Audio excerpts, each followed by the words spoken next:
اللہ الرحمن الرحیم الحمدللہ رب العالمین والصلاة والسلام علی سید الانبیاء والمرسلین۔ ناظرین محترم السلام علیکم، آپ کا میزبان تسلیم احمد صابری رمضان المبارک کے اس خصوصی پروگرام بزم سحر کے ساتھ حاضر خدمت ہے۔ رمضان المبارک کا یہ خصوصی پروگرام آپ کے لیے رات 2:30 سے انتہائے سحر تک روزانہ پچھلے سالوں کی طرح پیش کیا جا رہا ہے، اور ایک موضوع سخن کا ہم انتخاب کیا کرتے ہیں جس پر گفتگو کیا کرتے ہیں، آپ کو بھی دعوت سخن دی جاتی ہے۔ میں نے کل ہی اناؤنس کر دیا تھا کہ آج کا موضوع کیا ہوگا، دنیا کی اہمیت، دنیا کی تعریف، دنیا کی طرف انسان کا میلان اور آخرت اس پر فوقیت کس طرح سے رکھتی ہے۔ کیا دنیا بالکل نہیں مانگنی چاہیے ہے؟ کیا دنیا کو بالکل ہیچ سمجھنا چاہیے ہے؟ سرکار دو عالم صلی اللہ علیہ وآلہ وسلم صحابہ کرام کے ساتھ ایک جگہ سے گزر رہے تھے، ایک بکری مردہ پڑی ہوئی تھی۔ آقا علیہ السلام نے صحابہ کو فرمایا کہ تم میں سے کوئی اس بکری کو خریدے گا؟ صحابہ حیران ہو گئے، عرض کیا یا رسول اللہ، یہ تو مردہ ہے اور بے وقت ہے، اب اس کو کون خریدے گا؟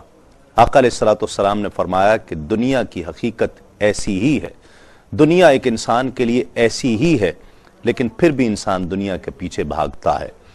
دنیا کے لیے کتنا کرنا چاہیے ہے؟ ہم دنیا میں آئے ہیں، دنیا کی بالکل نفی تو نہیں ہو سکتی ہے، دنیاوی حسنات ہمیں مانگنے کے لیے کہا گیا ہے۔ پھر اس کے بعد دنیا کی حیثیت کیا رہ جاتی ہے؟ قرآن و حدیث کی روشنی میں اللہ اور اس کا رسول ہمیں کیا بتاتا ہے؟ دنیا مانگنی چاہیے، دنیا سے محبت رکھنی چاہیے ہے، کتنی رکھنی چاہیے؟ دوسری طرف اللہ رب العزت نے بہت سے دنیاوی رشتے ہیں کہ جن کے لیے ہماری طبیعتوں میں ایک فطری میلان رکھا ہوا ہے، ایک قدرتی محبت ہمارے دلوں میں پیدا کر رکھی ہے۔ پھر ہم ان محبتوں سے کس طرح سے پیچھا چھڑا سکتے ہیں؟ کچھ رشتے ہیں جو ہمیں بنے ہوئے ملے ہیں، کچھ رشتے جو ہم دنیا میں آ کر بناتے ہیں، وہ سارے ہمیں اپنی اپنی جگہ پر عزیز ہیں۔ ہم کس طرح سے ان سے صرف نظر کر سکتے ہیں، اور اگر نہیں کر سکتے، نہ ہمیں ایسے کرنے کی اجازت ہے، تو پھر دنیا سے کتنی محبت رکھی جا سکتی ہے؟ یہ ہے آج کا موضوع، اور پھر آخرت کو اس پر فوقیت کس طرح سے ہے، اس حوالے سے ہم انشاءاللہ آج گفتگو کریں گے۔ آپ کی ٹیلی فون کالز بھی پروگرام میں شامل کی جائیں گی، آپ کے وہ سوالات جو آپ کے ذہنوں کو الجھاتے ہیں، پریشان کرتے ہیں، ہم اس کا حل پیش کریں گے آپ کے لیے انتہائے سحر تک انشاءاللہ، اور یہ سلسلہ روزانہ انتہائے رمضان تک جاری و ساری رہے گا۔ ہمارے ساتھ تشریف فرما ہے آپ کی بہت ہی جانی پہچانی، ہر دل عزیز، محبوب شخصیت، بہت خوبصورت انداز گفتگو آپ کا، سحری بزم سحر کے رونق علامہ مفتی محمد اکمل صاحب ہمارے ساتھ تشریف فرما ہے۔ ان کے ساتھ تشریف فرما ہے ایک اور بہت ہی ممتاز نوجوان عالم دین، ایک بہت خوبصورت انداز گفتگو اور بہت پولائٹ لہجہ، بہت شائستہ لہجہ رکھنے والی شخصیت ہمارے ساتھ تشریف فرما ہے علامہ محمد اسماعیل نورانی صاحب۔ ان کے ساتھ تشریف فرما ہے میرے، آپ کے، ہم سب کے بہت پسندیدہ، عالمی شہرت یافتہ، ثناخواں، خوش آواز، خوش انداز، جنہوں نے یقیناً بلا مبالغہ اس شعبے کی عزت اور عظمت بڑھائی ہے، جناب پروفیسر عبدالرؤف روفی صاحب ہمارے ساتھ تشریف فرما ہے۔ السلام علیکم تینوں مہمانوں کا بہت شکریہ۔ اس سے پہلے کہ گفتگو کا آغاز کرتے ہیں حمد باری تعالیٰ سے، یا جو بھی کلام روفی صاحب پڑھنا چاہیں۔ بسم اللہ۔ بسم اللہ۔ بسم اللہ الرحمن الرحیم۔ الصلاۃ والسلام علیکہ یا سیدی یا رسول اللہ وعلی آلک و اصحابک یا سیدی یا حبیب اللہ۔ خوشا وہ دن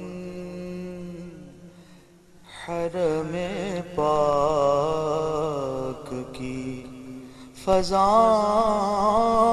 میں تھا، خوشا وہ دن حرم پاک کی فضاؤں میں تھا، زبان خاموش تھی، دل محو التجا میں تھا، غلاف خانہ کعبہ تھا میرے ہاتھوں میں، غلاف خانہ کعبہ تھا میرے ہاتھوں میں، خدا سے عرض و گزارش کی انتہا میں تھا، خدا سے عرض و گزارش کی انتہا میں تھا، طواف کرتا تھا پروانہ وار کعبے کا،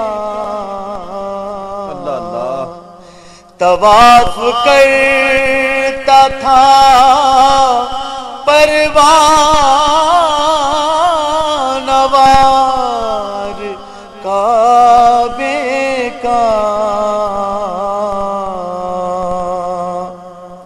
جہان ارض و سما جیسے میرے پاؤں میں تھا، جہان ارض و سما جیسے میرے پاؤں میں تھا،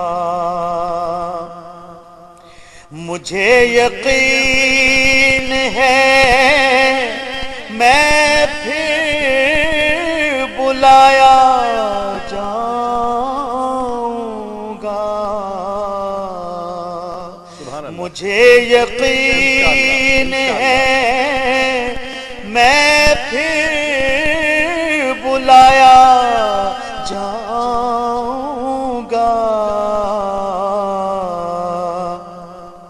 کہ یہ سوال بھی شامل میری دعا میں تھا، کہ یہ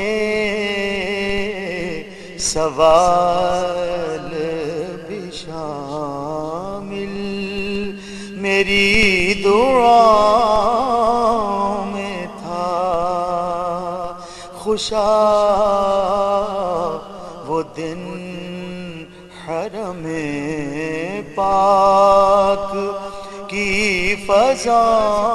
فضاؤں میں تھا۔ ماشاءاللہ ماشاءاللہ۔ مفتی صاحب، حضرت آدم علیہ السلام سے لے کر اب تک اور اب سے لے کر قیامت تک شمار نہیں کیا جا سکتا کتنے انسان اس دنیا میں آئیں گے، آئے چلے گئے، انسانوں کا یہ ہجوم، دنیا کی تمام رنگینیاں، اس کی تخلیق کا مقصد کیا ہے؟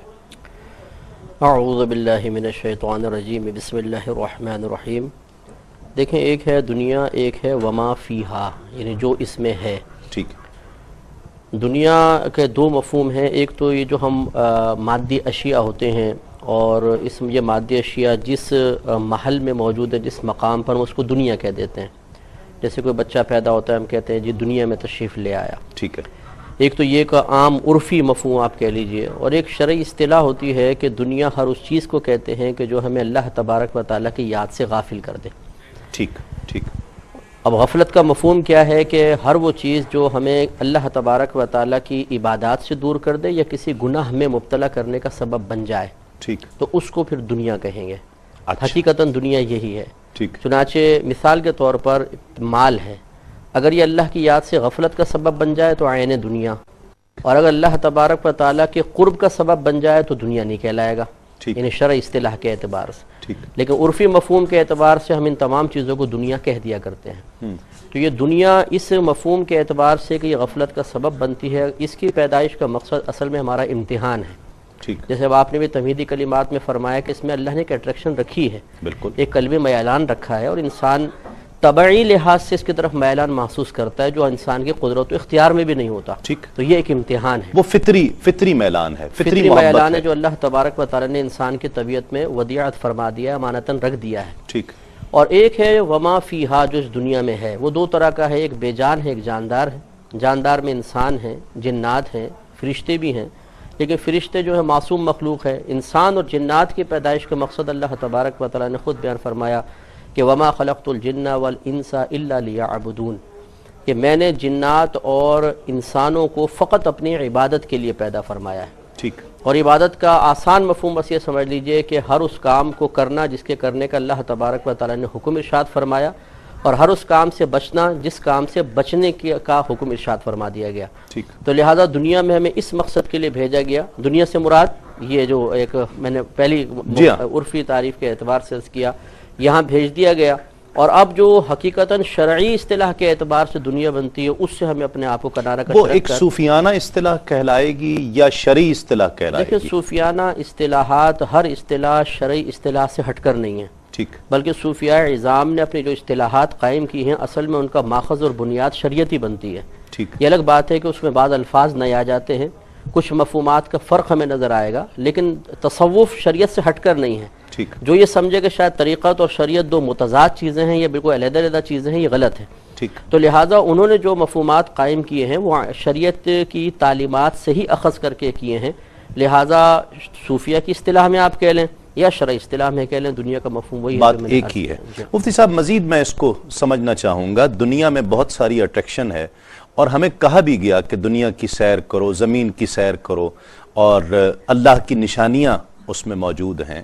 کسی کو پھول اچھے لگتے ہیں، یعنی کسی کو مناظر اچھے لگتے ہیں، کسی کو پہاڑ اچھے لگتے ہیں، کسی کو وادیاں اچھی لگتی ہیں، کسی کو چھائے ہوئے بادل اچھے لگتے ہیں، کسی کو برستے ہوئے بادل اچھے لگتے ہیں. گویا آپ تصور نہیں کر سکتے، نہ میں تصور کر سکتا ہوں. کسی کو آج سے 500 سال 700 سال پرانا سکہ اٹریکٹ کرتا ہے، کوئن وہ اٹریکٹ کرے گا. یعنی آپ میلان کو روک نہیں سکتے. یہ ایک فزیکل چیز ہے، ایک فطری چیز ہے. میں کیسے اس سے دور رہ سکتا ہوں؟ بسم اللہ الرحمن الرحیم. انسان کے اصل میں قلب میں جو میلان ہے وہ محض میلان کا پیدا ہونا کوئی بری چیز نہیں ہے. وہ میلان کے جو میلان کو بھی ہم ایک آسان لفظ میں معذرت کے ساتھ کہ میلان جو ایک محبت، ایک قلبی اٹریکشن جس کو کہا جاتا ہے، جس کی طرف انسان کا دل مائل ہوتا ہے، وہ میلان کہلاتا ہے. جی ہاں، وہ قلبی میلان یا وہ قلبی رغبت جو ہے، کھچاؤ ہے، کشش ہے، ٹھیک، تو وہ اپنی ذات میں بری نہیں ہوتی جب تک کہ وہ کسی بری چیز کی طرف وہ رغبت نہ ہو، یا کسی ایسی چیز کی طرف رغبت ہو کہ وہ پھر اس کے اندر وہ بندہ محو ہوتا چلا جائے، اور محو ہو کر وہ پھر اچھی چیزوں سے، اللہ کے ذکر سے وہ غافل ہونا شروع ہو جائے. جیسے ابھی مفتی صاحب نے دنیا کے جو شرعی تعریف یا صوفیہ کی اصطلاح میں کہہ لیں وہ تعریف بیان کی، تو صوفیہ یہی فرماتے ہیں کہ کل ما الہا عن ذکر اللہ، ہر وہ چیز کہ جو اللہ کے ذکر سے، اللہ کی یاد سے غافل کر دے وہ دنیا ہے. تو اس کی طرف اصل میں رغبت سے بچانا ہے، وگرنہ قلب جو ہے وہ ہمیشہ رغبت کے ساتھ ہے. قلب کو قلب کہتے ہی اسی لیے ہے کہ قلب یتقلب، قلب جو ہے نا وہ پلٹتا رہتا ہے، بدلتا ہے، مائل ہو، کبھی کسی طرف مائل ہو گیا، کبھی کسی طرف راغب ہو گیا، کبھی کوئی چیز اچھی لگی، کبھی کوئی چیز پسند آ گئی، جس کو دل آ جانا کہتے ہیں. جی ہاں، اردو کی اصطلاح میں دل آ جانا کہتے ہیں. لیکن بات یہ ہے کہ بندہ مومن جو ہے وہ ایک ایمان کے ساتھ وابستہ ہے، اس کے لیے اس کے سامنے اس کی شریعت بھی ہے. یہی انسان کی خصوصیت ہے کہ اس کو اللہ نے جہاں قلب میں رغبتیں عطا فرمائی ہیں وہیں پر عقل کا پہرا بھی بٹھایا ہے. جب عقل یہ فیصلہ کرے کہ میرے سامنے رغبت بھی ہے، شریعت بھی ہے، تو میں نے اس کو مینج کس طریقے سے کرنا ہے، اعتدال کس طریقے سے پیدا کرنا ہے.